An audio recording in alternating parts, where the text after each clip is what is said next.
Recording studio Gopalganj. DJ Prince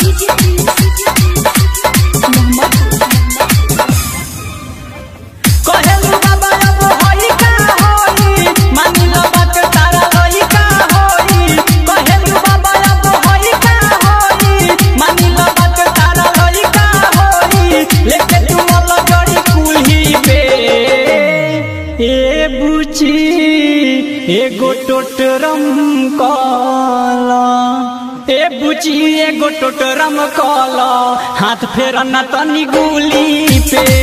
ए बुची एगो टोटरम काला, हाथ फेरना तनी गुली पे। कहेलू बाबा अब होई का होई, मानी लो बात तारा होई का होई।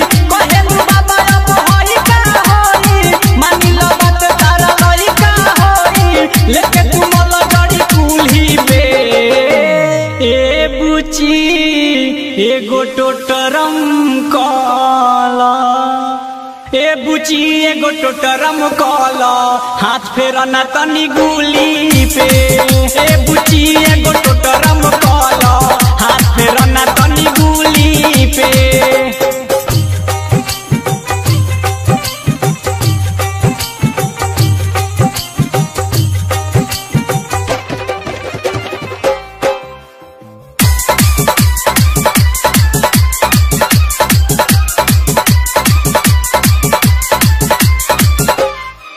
तनी फूलवा चढ़ावो, छक पानी के गिरावो।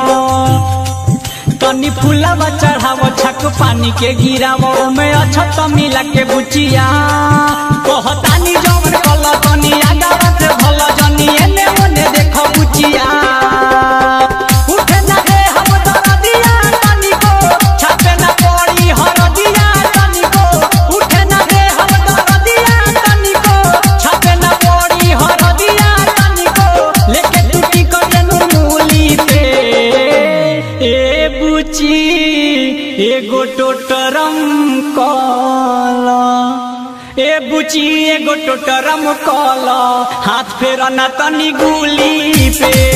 ए बुची एगो टोटरम काला, हाथ फेरना तनी गुली पे।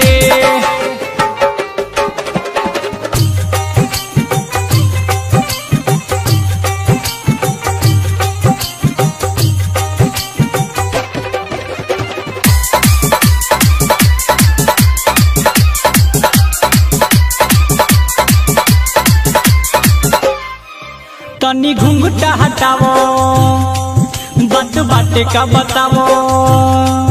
तनी घुंघटा हटावो, बात बाटे का बतावो। दूर होई परेशानी बुचिया, आवो देह पर टाइट, हम नापी तोहार हाइट। चलो सुध कोई जाऊ कुटिया। राइटर हरे राम सोनू भी आई है, एसपी संदीप हाथ घंटी बजाई है। राइटर हरे राम विकास भी आई है, एसपी संदीप हाथ घंटी बजाई है। आज ये बरहम बाबा खुली के ए बुची एगो टोटरम काला, ए बुची एगो टोटरम काला, हाथ फेरना तनी गुली पे।